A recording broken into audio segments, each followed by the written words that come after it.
Now, they just mentioned the speech of King Baudouin here.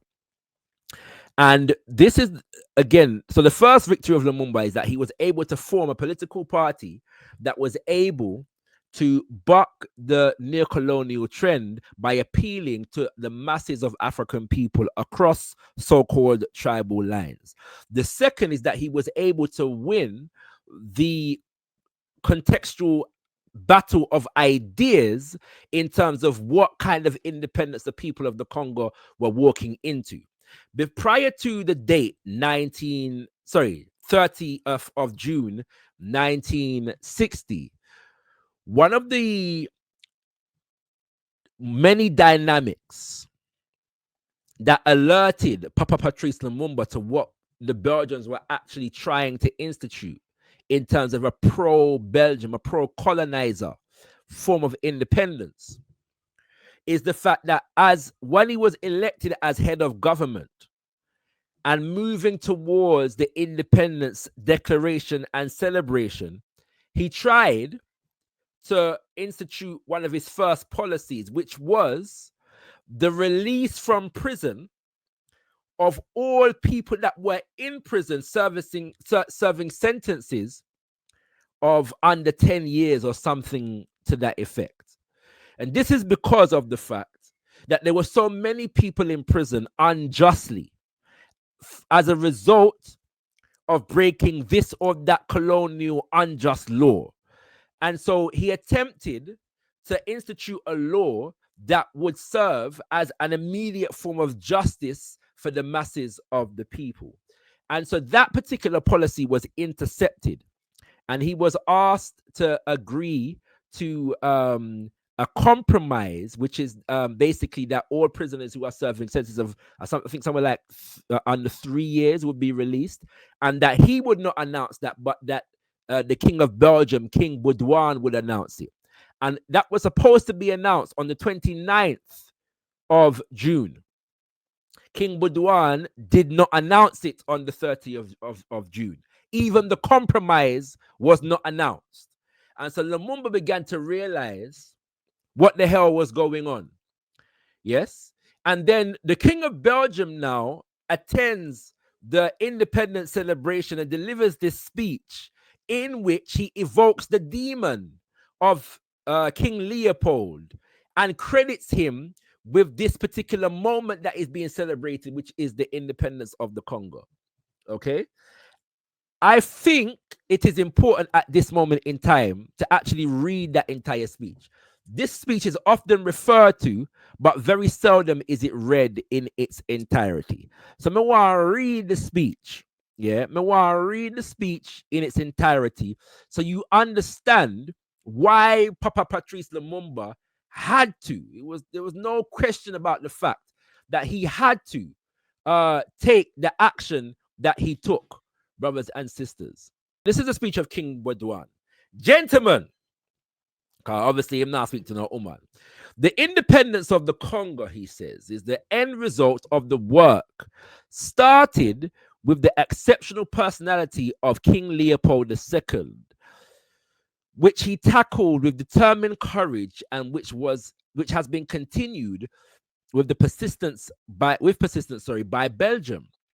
It represents a defining moment in the destination not only of Congo itself, but I have no hesitation in saying of all of Africa.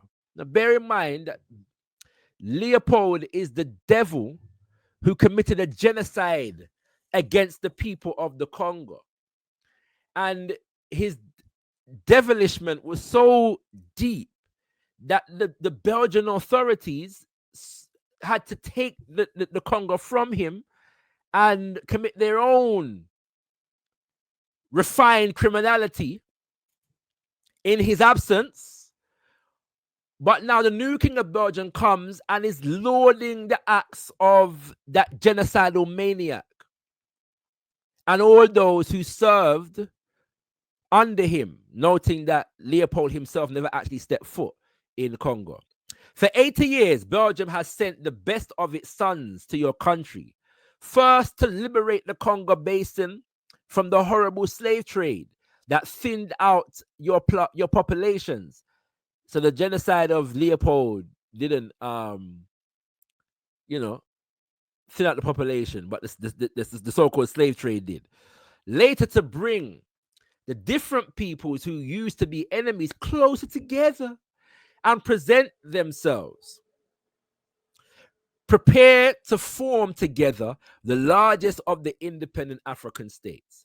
Finally, to bring a happier life to the different regions of the Congo that you represent here in the same parliament. This is the speech now of King Baudouin at the independence celebration of the Congo. He's standing before a room full of Congo brothers and sisters saying these words.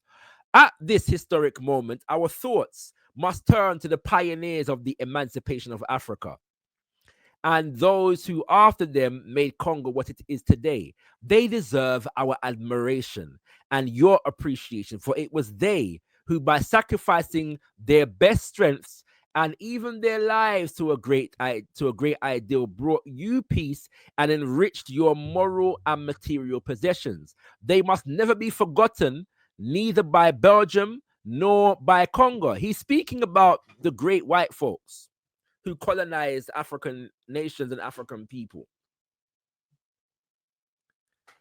Yeah? This is the level of the insult that King Baudouin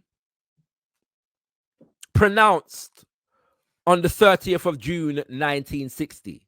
When Leopold II embarked on the great work that is being crowned today, he did not come here as a conqueror, but as a bringer of civilization. From the start, Congo has opened its borders to international trade without Belgium ever exercising an exclusive right focused solely on its own interest. Congo has been given railways, all kinds of sea and airlines, which by connecting your populations with each other have promoted their unity and expanded the countries to the world. But yeah, let's pause to say, brother, anybody who's familiar with British talking points when it comes to colonization and slavery, this is going to sound very familiar. Yeah, we came and we stopped Britain puts its ships on the sea to stop the slave trade. We gave you railways and hospitals and schools. True, when I speak French in the English-speaking world more than so, we don't know what the French-speaking devil is saying. It's saying exactly the same thing. Listen to this, brothers and sisters. A medical service, which was set up several decades earlier, has been patiently organized and has delivered you from many devastating illnesses. Numerous and remarkable well-equipped hospitals have been built. Agriculture has been improved and modernized. Major cities have been built. And throughout the country, living conditions and hygiene are showing remarkable progress. Industrial companies have done justice to the natural resources of the soil. Justice, listen to this. Industrial companies have done what? Justice to the natural resources of the soil. Brothers and sisters, I want you to understand the level of the insult, brothers and sisters. He said industrial companies have done justice to the natural resources of the soil. The level of the insult, for those who are not aware, millions of our ancestors and elders in the Congo had their limbs severed in the Congo, because the Congo was turned into a giant rubber plantation to suit the industrial development of the West in the form of the Ford Rubber Company and the Ford Car Manufacturing Company and the Firestone Rubber Company. And our ancestors had quotas in the Congo. And for not meeting the daily rubber quota, One of the punishments was the severing of hands and feet. In the millions, this was such a popular pastime of the criminal Belgian colonizer that chocolate hands became a delicacy in Belgium to this day. And this devil, King BAUDOIN, comes before the people of the Congo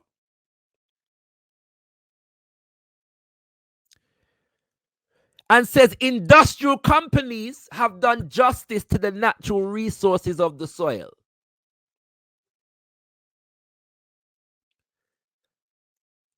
Connect with the level of the insult that our people in the Congo were enduring every second this demon spoke.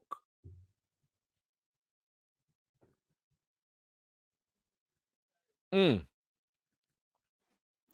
expansion of the economic activity has been significant. It has increased the prosperity of your population and has given the country the technicians indispensable to its development.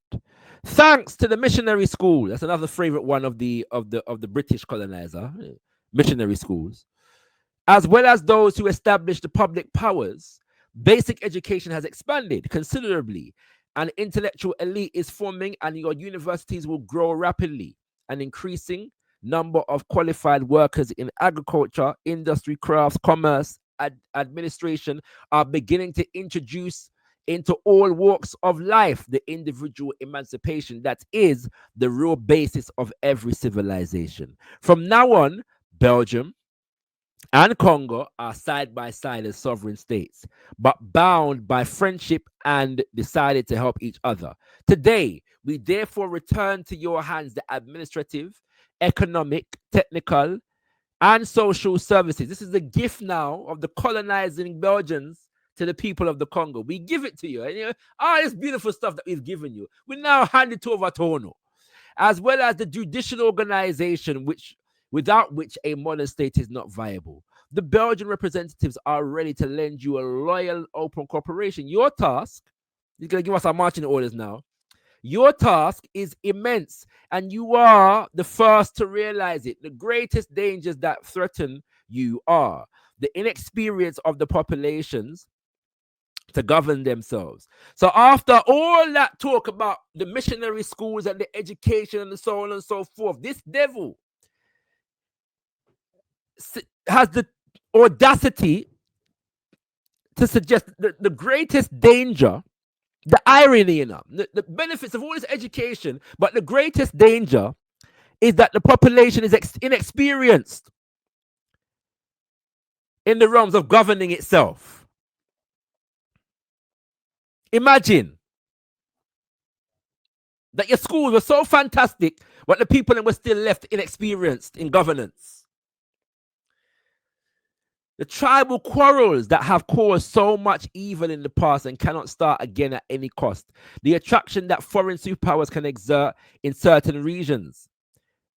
That was a confession of sorts. The attraction that foreign superpowers can exert in certain regions. We're going to come to those certain regions in a second. Ready to take advantage of the slightest weakness. This is a confession. The attraction that the foreign superpowers can exert in certain regions, ready to take advantage of the slightest sign of weakness. I would like to pay special tribute here to the armed forces. This is the Force Publique, which is a criminal entity began by the Belgian government to keep quote-unquote colonized subjects in line. The armed forces, who have accomplished their difficult tasks with courage and unwavering dedication. Independence will require effort and sacrifice from everyone. You will have to adapt the settings of your views, to your views and needs in a way that makes them stable and balanced. Do not jeopardize your future with hasty reforms. This is the devil speaking. Do not jeopardize your future with hasty reforms. That means don't be too radical, don't be too revolutionary. Do not jeopardize your future with hasty reforms, and do not replace the institutions that the Belgians handed over to you, as long as you are not sure that you can make better ones. The eyes of the whole world are on you. The moment Congo independently chooses its own way of life, I wish that the Congolese people may preserve and develop all of their spiritual, moral, and religious values, values that are common and that transcend political challenges, racial differences, or borders. Remain one, and you will prove worthy to play the great role that you have been called to play in the history of Africa. People of Congo, my country and I, we recognize with joy and emotion that Congo is granted access on this day, June 30 of 1960, in complete harmony and friendship with Congo, to independence and international sovereignty. May God protect the Congo. Yeah. So this is the level, brothers and sisters, of the insult that our people in the Congo had to suffer at the celebration of independence. Now, bear in mind, because of the fact that Lumumba's Pan-African radical sensibilities were well known to the Belgians and to the French and the Americans and the British, this independence celebration was scheduled, and Papa Patrice Lumumba was not a part of the program to speak. He was not on the list of speakers. Imagine, the nation is declaring its independence, and the head of government is not a speaker on the itinerary. Now, Lumumba was realizing what was taking place here, the kind of independence that these Belgians were trying to institute. And so he had already written a speech before this, and apparently the first draft of this speech was even more fiery than what he eventually delivered. In the car leading up to the actual ceremony, one of his advisors, a man by the name of Thomas Kanza, who was a bit more moderate in his sensibilities, he was the Congo's ambassador to the United Nations, was there scribbling and trying to edit, yeah, and make it a little bit more diplomatic what Lumumba was about to say. Okay? So Lumumba was not scheduled to speak, but he decided that he was going to speak. And it was said that even whilst BAUDOIN was speaking, Lumumba was furiously rewriting his speech, yeah, in relation to what BAUDOIN was saying at that moment in time. Because Lumumba was determined that the independence celebration was not going to be a celebration of Belgium. Because Belgium was trying to institute an independence that would serve the interest of Belgium and the Western powers. And Lumumba was clear that the tone that we set for our independence is entirely important, and the tone must be one that celebrates the masses of the people of the Congo and honors the sacrifice of the people of the Congo under the criminality of colonial Belgiums. So one of the benefits of having to re-edit and upload your video once it has been blocked is that you get to include some of the things that you may not have been able to include during your actual live stream. And so what we're going to do right now is actually read the independent speech from Papa Patrice Lumumba so that we can juxtapose it and understand the context of it, having read out the speech, the insulting criminal speech from King BAUDOIN. Yeah, so we've explained that Papa Patrice Lumumba had already written, had a draft of the speech before the occasion, and was actually rewriting the speech on the stage whilst BAUDOIN was speaking. Before Papa Patrice Lumumba took the podium, however, the elected president, Kasavubu, which is the ceremonial head. So the juxtaposition here is that whilst Kasavubu acted as the ceremonial head, rather like a king, the head of actual government and policy was Papa Patrice Lumumba. So that's the prime minister of the nation. So Kasavubu, as president, spoke before Papa Patrice Lumumba and after BAUDOIN. And his contribution to the proceedings was simply to thank BAUDOIN and the Belgians for, being there and all that they had done for the Congo. His speech was really a reinforcement of the speech of BAUDOIN. And apparently, Papa Patrice Lumumba had gotten sight of that speech prior to the occasion as well. And him said to himself, well, no, this not gonna make it. This not gonna make it. Kassavubu now said the right thing. So Merkel said the right thing. Yeah. And so, as I said, he was not scheduled to speak, but then took the podium. And this is how Papa Patrice Lumumba began his speech. Men and women of the Congo. Now, you'll note that BAUDOIN began his speech simply, gentlemen. Him not speak to no woman at all.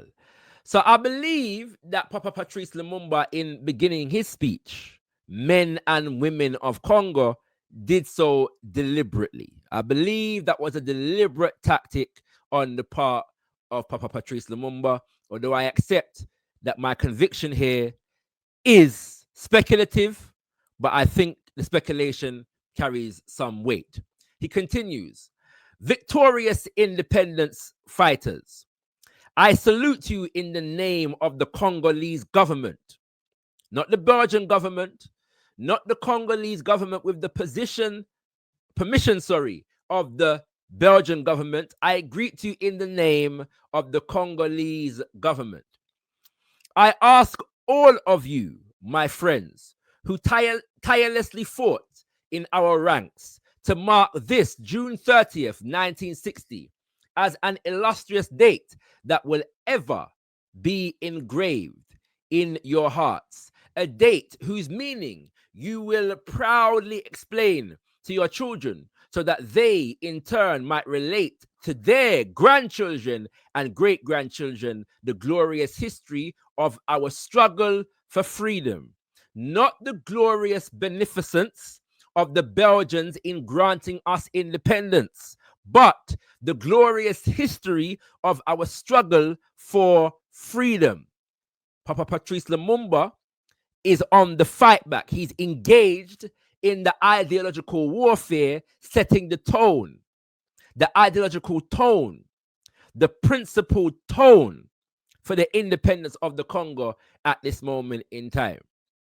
He continues, although this independence of the Congo is being proclaimed today by agreement with Belgium, although an amicable country with which we are on equal terms, no Congolese will ever forget that independence was won in struggle, a persevering and inspired struggle carried on from day to day, a struggle in which we were undaunted by the privation or suffering and stinted neither strength nor blood. Independence was not granted to us by the beneficent Belgians who had given us education and railroads and hospitals and schools. No, it was won by the fight of the people of the Congo. It was filled with tears, fire, and blood. We are deeply proud of our struggle because it was just and noble and indispensable in putting an end to the humiliating bondage forced upon us. So the independence of the Congo is not a gift given to the people of the Congo by the colonizer. It is the reward to the people of the Congo based upon the peoples of the Congo own efforts in fighting for that reward. This is how Papa Patrice Lumumba fought back. That was our lot for the 80 years of colonial rule, and our wounds are too fresh and too painful to be forgotten.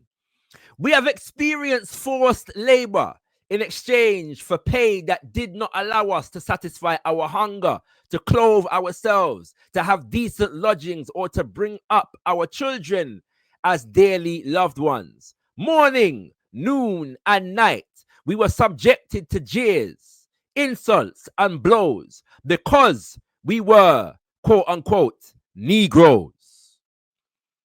Who will ever forget that the black was addressed as two, not because he was a friend, but because the polite vous was reserved for the white man? For those who don't understand what that means, in French, you have two ways of saying you. Yes, you. Two is considered informal and a term that you would use in reference to your friends informally and or to your subordinates formally. Vous was considered to be the formal, respectable greeting granted to people who you consider your peers and or your superiors. So whereas the Africans were required to refer to the European with vous, the European in turn would refer to the African in tu. That's what he's referring to there. Who will ever forget that the black was addressed as tu, not because he was a friend, but because the polite vous was reserved for the white man. We have seen our lands seized in the name of ostensibly just laws, which gave recognition only to the right of might.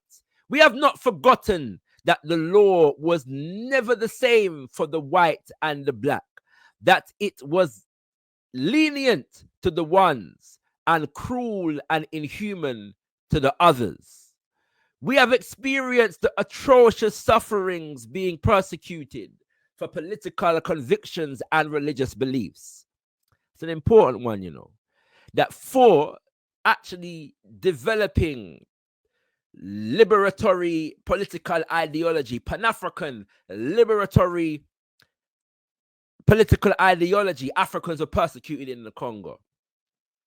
For holding on to indigenous African spiritual retentions and culture, Africans were persecuted in the Congo and exiled from our native land.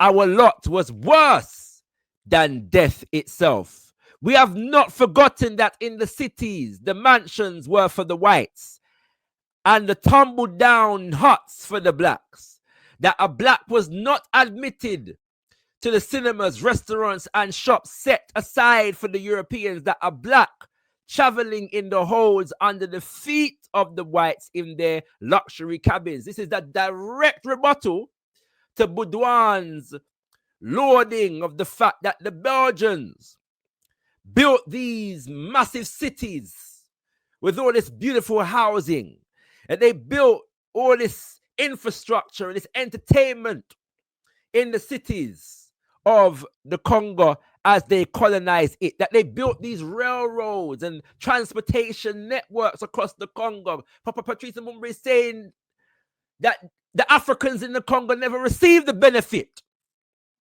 of all of this, that it was all reserved for the Bakra, the Oyimbo, the Muzungu, the Tubab, the Mundele, the white man. It's a brilliant speech, a beautiful speech. This is how Papa Patrice Lumumba fought back. Who will ever forget the shootings which killed so many of our brothers, or the cellars into which were mercilessly thrown those who no longer wish to submit to the regime of injustice, oppression, and exploitation used by the colonialists as a tool of their domination? All that, my brothers, brought us untold suffering.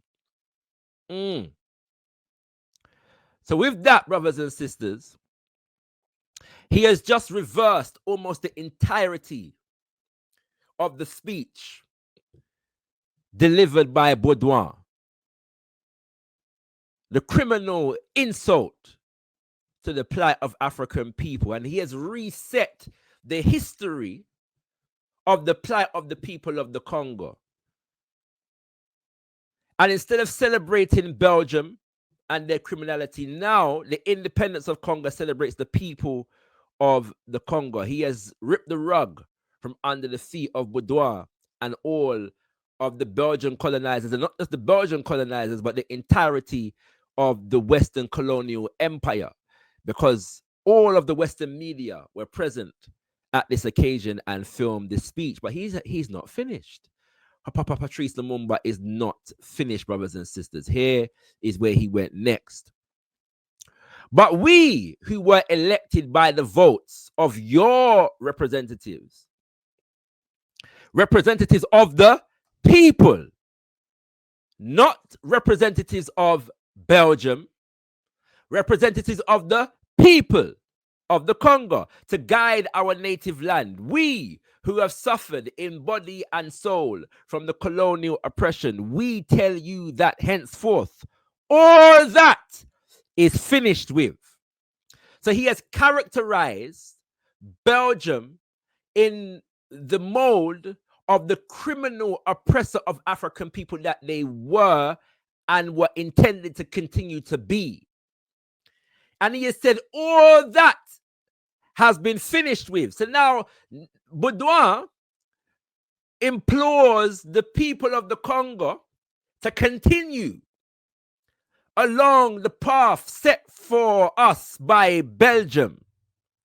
Papa Patrice Lumumba says, no, don't want that Belgian business. We're done with that. All that is finished with. People need to understand the full context of this speech in the context of what Papa Patrice Lumumba was in fact responding to. He has dispensed with the need for Belgian patronage. And he is dispensing with the need for Africans to continue to follow the Belgians as a marker for our own development as a people. That is what he is doing in this speech. Make we continue with the vibration. Papa Patrice Lumumba talk. Let the ancestors speak. We tell you that henceforth all that is finished with. The Republic of the Congo has been proclaimed, and our beloved country's future is now in the hands of its people. Brothers, let us commence together a new struggle, a sublime struggle that will lead our country to peace, prosperity, and greatness. Together, we shall establish social justice and ensure for every man a fair remuneration for his labor. Now, what he's doing now, after having identified the crimes of the colonizer, he is laying out how Africans are going to correct those crimes and do justice to ourselves as a people. So that the agency of the African here is not in the ability to ape and monkey and mimic the colonizer. The agency of the African here is in the African's capacity to correct the crimes of the colonizer in relation to the masses of the people and do justice by the masses of the people. This is a brilliant speech. I want people to understand what go on. He says, together, we shall establish social justice and ensure for every man a fair remuneration for his labor. We shall show the world what the black man can do when working in liberty, and we shall make the Congo the pride of Africa. I have heard this also translated as, we shall make the Congo the center of the sun's radiance for the entire African continent. We shall make the Congo the pride of Africa. So now he has broadened the remit of his speech, not just to relate to the people of the Congo as a separate, deracinated block or border, separated and distinct from the rest of the African continent. He's put the Congo's plight in the context of the African plight in general. a sensibility which the colonizer, in the attempt to institute neocolonialism, was actively trying to discourage and destroy in African people. We shall make the Congo the pride of Africa. We shall see to it that the lands of our native country truly benefit its children. I have also seen this translated as, we shall keep watch over the lands of our native country and ensure that its minerals or its resources truly benefit its children. Papa Patrice Lumumba is here taking aim at the Belgian and other European corporations that are still operating in the Congo. And he is saying that the mineral wealth of the Congo is going to truly benefit the children and the people of the Congo, not the corporations, the Western corporations who have their eyes set on waxing themselves rich at the expense of the people of the Congo. We shall revise old laws and make them into new ones that will be just and noble. So I've also heard or read this interpreted as, we shall revive ancient laws or restore ancient laws and evolve new ones that will be just and noble. So depending on how you interpret that, you could say that he's either, if you say revise old laws, he's either referring to the old laws of the colonizer and then turning them into new ones, or one could suggest that he's referring to the laws, the indigenous laws of the people, and a reviving of those laws and an evolution of those laws into new ones that would be just and noble. There's two ways to look at that, depending on your interpretation. We shall stop the persecution of free thought. We shall see to it that all citizens enjoy the fullest extent, the basic freedoms provided by the Declaration of Human Rights. That right there is a nod to the United Nations. Yeah, that right there is a nod to the United Nations. And the reason for that nod becomes clearer as the story unfolds. But that's another subject as we go forward into this particular topic right here. We shall eradicate all discrimination, whatever its origin, and we shall ensure for everyone a station in life befitting his human dignity and worthy of his labor and his loyalty to the country. We shall institute in the country a peace resting not on guns and bayonets, but on concord and goodwill. The order of the Belgians was based upon guns and bayonets. The order of the free people, the free African people of the Congo, will be based upon concord and goodwill.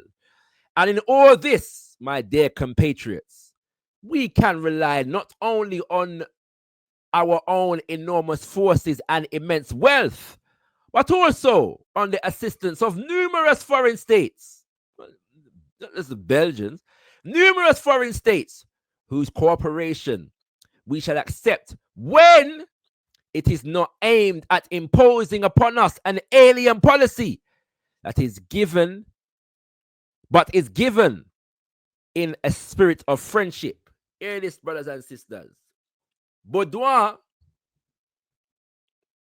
implored Africans to simply follow the Belgian road and continue to allow Belgium to be paternal agenda setters for the Congo. Lumumba says, we can rely not only on our own enormous forces and immense wealth, but also on the assistance of numerous foreign states. Notice he said foreign states. You have to know your place when you come around here. On a foreigner whose cooperation we shall accept when it is not aimed at imposing upon us an alien policy, a Belgian policy, an alien policy, a British policy, an alien policy, a French policy, an alien policy, an American policy, an alien policy, a Russian policy. an alien policy, but is given in a spirit of friendship. So we call it diplomacy, brothers and sisters. Even Belgium, after him done outline the litany of criminality of the Belgians, diplomacy again, even Belgium, in spite of your criminality, in spite of your wickedness, even you, Belgium, you have no rights here. You have no privilege to be among us. But even you will allow you, which, even Belgium, which has finally learned the lessons of its history. Now listen to this. Even Belgium, which has finally learned the lessons of history and need no longer try to oppose our independence. So, bear that in mind. I say, even Belgium. Yes? What's he doing here? Baudouin, in lauding the Congo as a Belgian achievement, positioned himself and Belgium and King Leopold as in person as the benefactor to the Congo in bringing the Congo into history, bringing the Congo into civilization and development. Papa Patrice Lumumba, by stating clearly that Belgium has finally learned the lessons of history, subordinates the moral authority of the Belgians below that of the masses of the people of the Congo. Belgium is not the benefactor to the people of the Congo.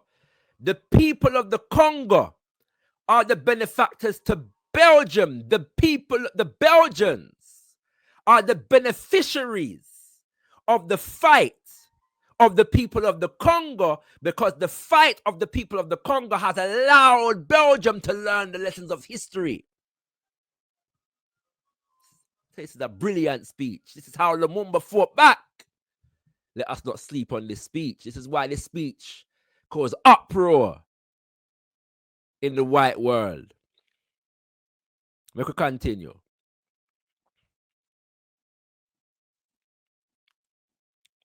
Even Belgium, which has finally learned the lessons of finally realized what go on. Even Belgium, which has finally learned the lesson of history and need no longer try to oppose our independence, is prepared to give us its aid and friendship. For that end, an agreement has just been signed between our two equal and independent countries. I am sure that this cooperation will benefit both countries. For our part, we shall, while remaining vigilant, try to observe the engagements we have freely made, not the engagements that have been imposed upon us, but those which we have freely made. Thus, both in the internal and external spheres, the new Congo being created by my government will be rich, free, and prosperous.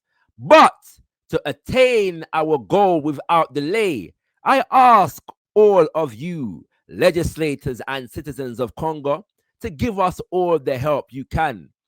He's now turning his attention to speak directly to the people of the Congo about the people of the Congo. Listen carefully. He says, I ask you all to sink your tribal quarrels. They weaken us and may cause us to be despised abroad. Papa Patrice Lumumba is very aware of how the colonizer in Congo and throughout the African continent is using so-called tribalism to continue to divide African people and to manipulate the political economic policies of the newly independent African nations towards the benefit of the colonizer would be neo-colonizer. So he licks out against the so-called tribalism. I ask you all not to shrink from any sacrifice for the sake of ensuring the success of our grand undertaking. And finally, I ask you unconditionally to respect the life and property of fellow citizens. This is again diplomacy. And foreigners who have settled in our country. If they conduct If the conduct of these foreigners, leaves much to be desired, our justice will promptly expel them from the territory of the Republic. If, on the contrary, their conduct is good, they must be left in peace, for they too are working for our country's prosperity. Diplomacy, brothers and sisters. Yes, indeed. Marcus Garvey teaches about diplomacy. The Congo's independence. Listen carefully now. So now he's turning his attention towards the entire African continent and inducing in the people of the Congo an awareness of our relationship to the entire African continent and our place in it. The Congo's independence is a decisive step towards the liberation of the whole African continent. They knew what this meant. They knew what this meant because just 3 years earlier, Osagyefo Kwame Nkrumah stated on the 6th of March 1957 that the independence of Ghana is meaningless if it is not linked up with the total liberation of the entire African continent. Both of these leaders juxtapose independence on the one hand with liberation on the other, and characterize independence as simply a step in the right direction, not the finished product. We have just begun, because this independence is but a step in the right direction towards the total liberation of the entire African continent. The Congo's independence, he says, is a decisive step towards the liberation of the whole African continent. Our government, a government of national and popular unity, will serve its country. I call on all Congolese citizens, men, women, and children, to set themselves resolutely to the task of creating a national economy and ensuring our economic independence. Ensuring our economic independence. Not just our political independence, not just flag and national anthem independence, not just we have a black face in the government now, to ensure our economic independence. Again, the work is not finished. It just starts around here. That is a direct attack against neocolonialism and putting the neocolonizer on guard that Papa Patrice Lumumba is aware of the neocolonial agenda and is working to not have that neocolonial agenda instituted in the Congo. I want to know overstand Wagwan. I call on all Congolese citizens, men, women, and children to set themselves resolutely to the task of creating a national economy and ensuring our economic independence, brothers and sisters. This is the battle that Congo is fighting today. The battle for economic independence. When you see the crisis in the Congo, understand that that is a battle for economic independence. Eternal glory to the fighters for national liberation. Long live independence and African unity. Long live the independent sovereign Congo. This is what he said. Eternal glory to the freedom fighters for national liberation. Not thank you to the Belgians. Eternal glory to the freedom fighters for national liberation. Long live independence and African unity. Long live the independent and sovereign Congo. It is said and it's understood that this speech was being broadcast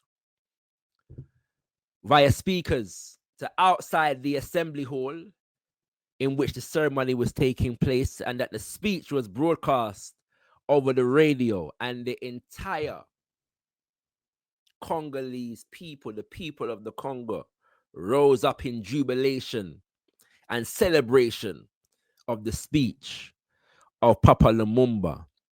Conversely, in the world of the Bakra, the Oibo, the Mundele, the Obruni, the Tubab, the white man, There was uproar and consternation.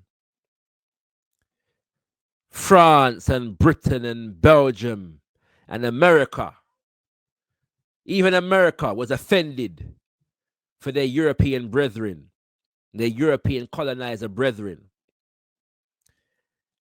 And there are some who say that with this speech, Lumumba signed his own death warrant.